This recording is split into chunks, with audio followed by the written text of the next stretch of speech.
Hello everyone, welcome to our channel. Today we are going to discuss about the most important question or MCQ for UPSC Prelims 2021. Already we discussed part 1 to 42. Now we are going to discuss about the part 43. Then let's start it. Okay, then here question number 421. With reference to Sir Syed Ahmad Khan, consider the following statement. तो ये हम लोग का जो current affair में आजकल था, जो अलीगढ़ मूवमेंट, जो अलीगढ़ मुस्लिम यूनिवर्सिटी का जो टाइम कैप्सूल बनाया था, तो इसीलिए ये क्वेश्चन में डाली हूँ. ये बहुत ही इंपॉर्टेंट हो जाते हैं एग्जाम पॉइंट ऑफ व्यू. तो चलिए देखते हैं ऑप्शन में क्या दिया है. He started the Aligarh movement for the social and educational advancement of the Muslim in India. Then option 2, when the Mohammedan Anglo-Oriental College became the Aligarh Muslim University, he was its first counselor. Then third option, he encouraged political activity by the Muslim to get their due share in employment.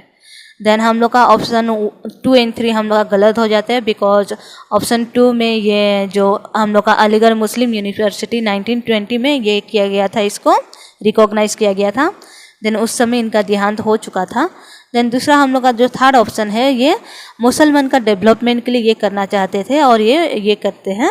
तो हम लोग का first option correct हो जाता है, option C 1 only. Okay, तो चलिए देख लेते हैं एक्सप्लेनेशन थोड़ा सा. अलीगढ़ मूवमेंट स्टार्ट किए थे सर सैयद अहमद खान, और इसमें सोशल और एजुकेशनल एडवांटेज के लिए, जो मुसलमान का डेवलपमेंट के लिए ये अलीगढ़ मूवमेंट स्टार्ट किए थे. और जो एंग्लो ओरिएंटल कॉलेज ये किया था यूनिवर्सिटी 1920 में, इसको ये किया गया था, रिकॉग्नाइज किया गया था अलीगढ़ मुस्लिम यूनिवर्सिटी को. एंड देन दूसरा हम लोग का जो Sir Ahmad had die along back in 1898 में उनका देहांत हो गया था, और इनका कॉलेज जो ये किए थे, ये जो काउंसलर हम लोग का थे सुल्तान जहान बेगम थी. देन हम लोग का थर्ड ऑप्शन भी गलत हो जाता है, बिकॉज वो सिर्फ मुसलमान का डेवलपमेंट के लिए करते थे और उनका आर्ग्यूमेंट करते थे लोगों के साथ कि उसका एजुकेशनल ये सब के पर्पज़ में ये करते थे. और एक्टिव ये पॉलिटिक्स में ये एक्टिवली पार्टिसिपेट भी किए थे, बट ये के लिए नहीं था, मुसलमान को इनकरेज नहीं करते थे. Okay, then question number 422, consider the following description about a nationalist leader. Okay, then यहाँ पे ये दिया हुआ है, स्टेटमेंट दिया हुआ है अबाउट द नेशनल लीडर. तो देख के हम लोग देखते हैं. He was imprison and sent to jail to Mandalay on the charges of seditious activities. Lord Hardinge's had declare him as a dangerous conspirators. He die while protesting against the Simon Commission in 1928. तो हम लोग का जो यहाँ पे जो भी दिया हुआ है, अगर वो समझ में भी नहीं आए तो लास्ट सेंटेंस में हम लोग का दिया हुआ है सिमन कमीशन का. ये के टाइम में प्रोटेस्ट करते समय उनके सर पे चोट लग गया था और वो मर गए थे. कुछ दिनों के बाद में इंजरी हुए थे और कुछ दिनों के बाद मर गए थे. तो उसके बारे में हम लोग ये के बारे में देखते हैं कौन कौन सा ऑप्शन में है. लाला लाजपत राय, बाल गंगाधर तिलक, भगत सिंह, बिपिन चंद्र पाल. तो हम लोग का ये लाला लाजपत जी थे, तो ये है ऑप्शन ए. तो एक्सप्लेनेशन थोड़ा देखते हैं उनके बारे में.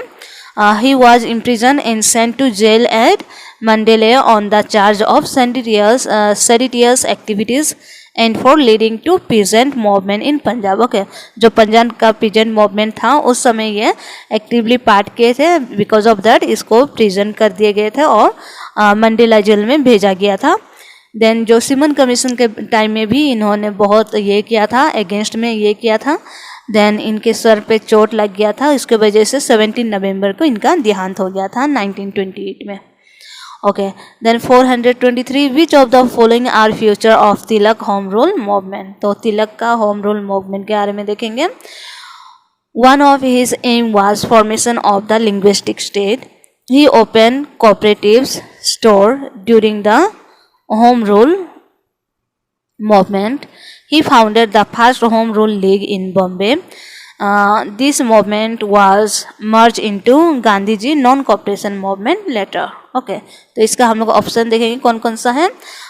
A 1 and 4, B 2 and 3, C 1 2 and 3, D 1 2 3 4. Okay. Okay, then here question number option 1 and 4 only हम लोग का करेक्ट हो जाता है।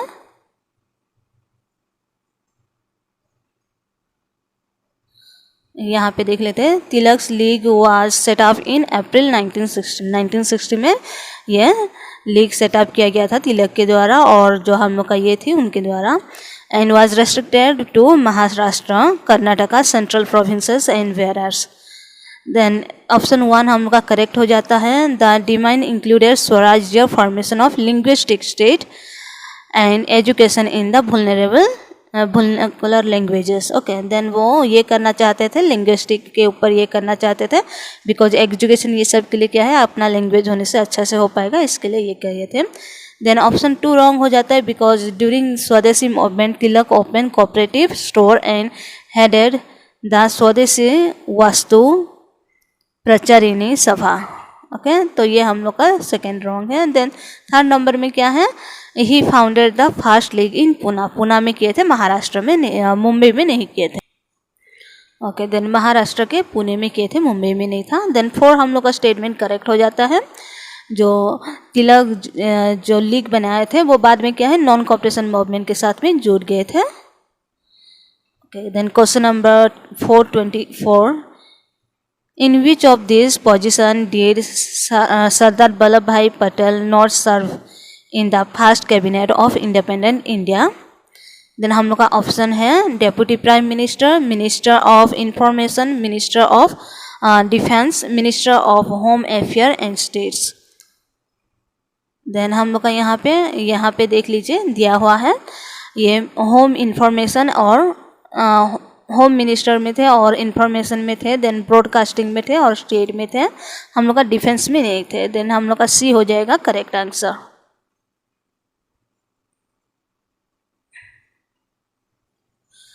ओके, देन यहाँ पे हम लोग का सी ऑप्शन करेक्ट हो जाएगा, मिनिस्ट्री ऑफ डिफेंस में वो नहीं थे, और यहाँ पे जो जो ऑप्शन दिया है बाकी सब में थे।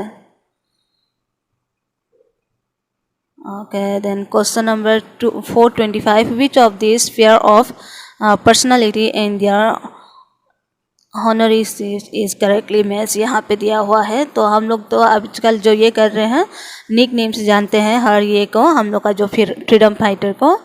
तो यहाँ पे देखेंगे हम लोग सुभाष चंद्र बोस जी को हम लोग नेताजी कहते हैं। देन हम लोग का जो जवाहरलाल नेहरू जी को चाचा नेहरू कहते। तो इस तरह से हम लोग का निक नेम भी है हम लोग का जितना भी फ्रीडम फाइटर का, तो उनका यहाँ पे दिया हुआ है ऑप्शन ए।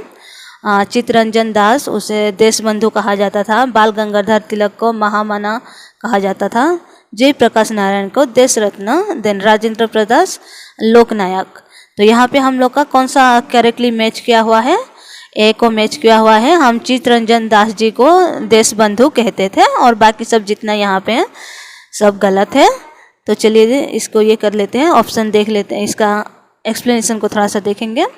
चित्तरंजन दास जी को ये पॉपुलरली कहते थे Deshbandhu.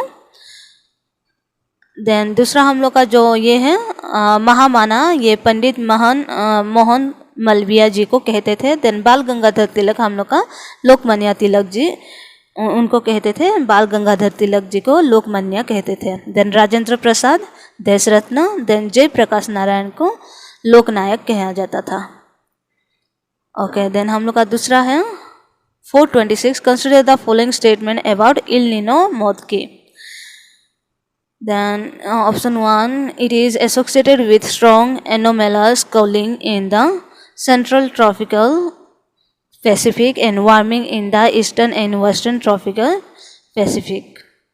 Then 2, it enhance cyclone formation over Arabian Sea. Then हम लोग का यहाँ पे ऑप्शन बी करेक्ट हो जाते हैं, ओनली 2। ये स्टेटमेंट थोड़ा देख लेते हैं इसका। El Nino Montgomery is a coupled ocean atmosphere phenomenon in the tropical Pacific. It is associated with strong anomalous warming in the central tropical Pacific and cooling in the eastern and western tropical Pacific. Then option 2 हम लोग का ये correct है। During El Nino Montgomery, one of the descending limbs of the Walker cell in over the Bay of Bengal. Okay, तो ये हम लोग का Bay of Bengal में ये होता है, और ये किसके वजह से होता है, ड्राई कंडीशन की वजह से होता है, साइक्लोन फॉर्मेशन होता है और एल नीनो ये सब हो जाता है इल नीनो मौत की। फिर हम लोग का यहाँ पे दूसरा चीज़ ये है, बहुत ही इंपॉर्टेंट है ये, इल नीनो मौत की जो है दो ये में क्लासीफाई किया गया है, 2 टाइप में। ट्रेडिशनल इल नीनो है एक, जो warming in the eastern equatorial Pacific में होता है, उसके कहा जाता है ट्रेडिशनल इल नीनो। ओके, देन दूसरा हम लोग का जो ऑप्शन है इल नीनो मौत की, ये हम लोग का warming in the central tropical Pacific में होता है, warming in the central tropical Pacific. Okay, हम लोग का ये मौत की है जो सेंट्रल ट्रॉपिकल पैसिफिक में होता है। जो ट्रेडिशन है हम लोग का ईस्टर्न इक्वेटोरियल पैसिफिक में होता है, ठीक है। Then question number 427, with reference to the concept of radiative forcing. Okay, then ये हम लोग का जो न्यूज़ में बार बार इसके बारे में दिया हुआ था, रेडिएटिव फोर्सिंग के बारे में। देन इसको थोड़ा सा देखेंगे। Radiative forcings measures the change in Earth energy balance between incoming and outgoing energy. Then दूसरा हम लोग का है quantifying the radiative forcings done by green house gas in more difficult that done by aerosols. Then radiative forcing done by aerosol over the Trans-Himalayas is larger than the global average in spite of the clean atmosphere. तो ये हम लोग का तीनों में से only 1 option सही हो जाता है। ओके,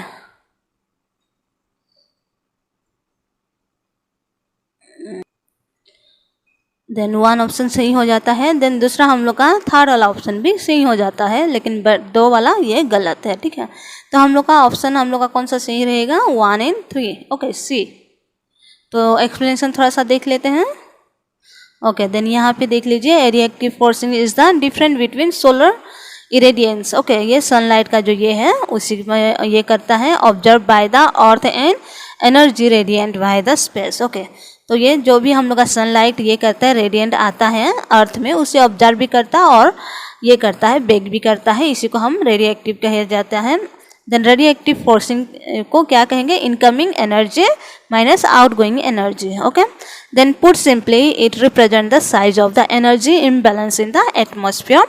देन दूसरा हम लोग का ये क्या है, दूसरा स्टेटमेंट जो था गलत था, यहाँ पे क्या है उसका explanation, aerosols have a direct radioactive forcing. Okay, because they scatter and observe solar and infrared radiation in the atmosphere। तो हम लोग का जो एरोजल है उसमें क्या है, डायरेक्टली वो स्कैटर कर सकता है, ऑब्जर्व कर सकता है सोलर एनर्जी को और एटमॉस्फेयर में ये कर सकता है। Then aerosols also cause direct radiative forcing, और इस ये एरोजल क्या है, डायरेक्ट रेडिएक्टिव फोर्सिंग को भी कॉज करता है, क्योंकि ये फॉर्मेशन होता है जो प्रेसिपिटेशन हम लोग का होता है, liquid water, ice, mix spaces, cloud, ये सब होता है प्रेसिपिटेशन, उस समय ये किया जाता है। देन दूसरा हम लोग का है, the quantification of the aerosol radiative forcing is more complex than the quantification of radiative forcing by green house gases. Okay, then third वाला हम लोग का यहाँ पे, अगर आप लोगों को पूरा डिटेल में चाहिए तो आप लोग कमेंट करके मुझे बता सकते हैं, मैं ये PDF शेयर कर दूंगी। देन दूसरा हम लोग का स्टेटमेंट 3 है, करेक्ट वाला ये है, the new study found the ARF over the Trans-Himalaya is larger than the global average in spite of the clean atmosphere। ठीक है, ओके। देन दूसरा हम लोग का देखेंगे 428, consider the following statement, formation of dew is more likely to take place on a cloudy night due to high humidity.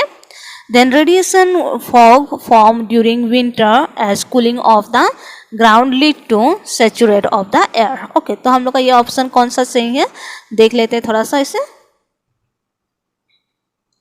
Then यहाँ पे हम लोग का हो जाएगा ये ऑप्शन 2 सही है, 1 गलत है। Okay,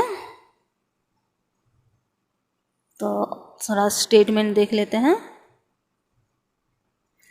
Okay, this one, cloudy night are less likely to experience dew formation at the earth's surface because radiation cooling is reduced। Okay, radiation cooling क्या हो जाता है, रिड्यूस हो जाता है, इसलिए क्लाउडी नाइट में क्या होता है, लेस एक्सपीरियंस होता है जो ड्यू को फॉर्मेट करने के लिए, फॉर्मेशन करने के लिए।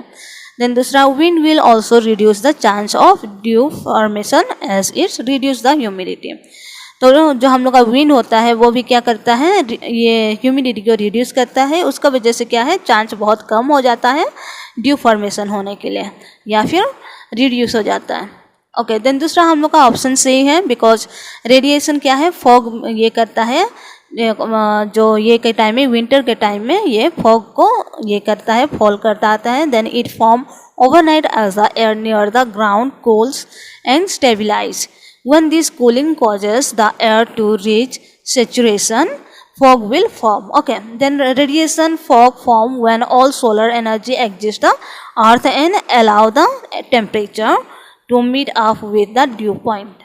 The best condition to have radiation fog is when it had rain the previous night. Okay, then previous night में अगर rain हुआ है तो ये बहुत ही बेस्ट कंडीशन है जो fog को ये कर सकता है, रेडिएट कर सकता है। Okay, then question number 429, which among the following best describe the term serpentization? Okay, serpentization, तो हम लोग का ये देखेंगे, hydration of rock in Earth mantles and result in the release of hydrogen gas H2, then snaking the course of river on the surface of earth due to formation of oxbow lake. Then third option है, two supermassive black hole spiralings around each other before ultimately colliding. Then the bending of metamorphic rock with alternating thin layer of different minerals composition. तो यहाँ पे हम लोग का जो option A था वो सही हो जाता है। यहाँ पे जो हम लोग का हाइड्रेट करता है अर्थ, ये करता है मेंटल को, और ये रिलीज करता है हाइड्रोजन गैस को। ठीक है, तो हम लोग का ये ऑप्शन सही है, ए। Okay, then let's see that explanation. Serpentization is the interaction between basement rock and sea water. Okay, ये interaction करता है किसके बीच में, rock और sea water के बीच में interact करता है। Then this process potentially contribute to the origin and evolution of life. उसके वजह से हम लोग का अर्थ में क्या है, लाइफ है और इवोल्यूशन हुआ है लाइफ का। ओके, देन दूसरा हम लोग का क्या है, this process occur when water seep through certain kinds of mineral in Earth mantle causing a metamorphic reaction that result in the release of hydrogen gas. तो जब हम लोग का ये होता है, रिएक्शन होता है मेटामॉर्फिक ये सब में, तब हम लोग का क्या होता है, हाइड्रोजन रिलीज होता है। तो यहाँ पे है कार्बन डाइऑक्साइड भी किस तरह से subsequently react with carbon gas hydrogen के साथ में, और ये डिटेल में है यहाँ पे। अगर आप लोगों को पीडीएफ चाहिए तो आप लोग कमेंट करके ज़रूर बताएंगे। ओके, देन आज का लास्ट क्वेश्चन है 430, consider the following statement regarding evolution of atmosphere. Evolution of atmosphere उसके बारे में देखेंगे। The atmospheric composition achieve it's final form before evolution of living organism. The dissolution of carbon dioxide in rainwater help bring down the temperature of Earth atmosphere. तो इसका थोड़ा सा देख लेते हैं। ओके, देन हियर द हम लोग का जो ये है एटमॉस्फेरिक कंपोजिशन, ये फाइनलाइज हुआ था before evolution of life organism, ये हम लोग का रॉन्ग है। दूसरा हम लोग का जो है dissolution of carbon dioxide in rain water help bring down the temperature of earth atmosphere, तो ये हम लोग का सही है। Then option 2 correct answer. Okay, तो स्टेटमेंट थोड़ा सा देख लेते हैं इसका एक्सप्लेनेशन को। और स्टेटमेंट 1 में जो दिया है उसके बारे में देखेंगे। Atmospheric composition was help by photosynthesis organism before it took the final present shape. Okay, तो हम लोग का एटमॉस्फेरिक क्या है कंपोजिशन, वो हेल्प किया था फोटोसिंथेसिस ऑर्गेनिज्म बिफोर ये शेप में आने से पहले। Then this organism blue green algae fed off atmospheric carbon dioxide and converted much of it into marine sediment like the cell of sea creatures. Okay, then दूसरा हम लोग का यहाँ पे पूरा डिटेल में है। अगर आप लोग को चाहिए तो आप लोग पीडीएफ के लिए बोल सकते हो कमेंट करके, मैं शेयर कर दूंगी फ्री ऑफ कॉस्ट है। Then eventually there was substantially oxygen in the atmosphere. Then हम लोग का ऑप्शन 2 जो है वो सही है। During the cooling of the earth gases and water vapour were release from the interior solid earth. Okay, जब कूलिंग होता है तो हम लोग का अर्थ से क्या होता है, गैसेस ये होता है रिलीज होता है, वाटर वेपर रिलीज होता है। Then this started the evolution of the present atmosphere. Okay, तो यहाँ पे आपका डिटेल है, आप लोग देख सकते। ओके, देन हियर यहाँ पे डिटेल में दिया हुआ है, तो आप लोग पीडीएफ के लिए बोल सकते हो। देन ज़्यादा से ज़्यादा आप लोग शेयर कीजिए और सब्सक्राइब कीजिए, बिकॉज अभी एग्जाम के लिए और टाइम नहीं बचा है, बहुत नज़दीक है। और ये बहुत ही हेल्पफुल रहेगा जो भी एग्जाम के लिए प्रिपेयर कर रहे हैं उनके लिए। तो आप लोग ज़रूर शेयर कीजिए और सब्सक्राइब कीजिए। Okay, thank you, take care, bye bye.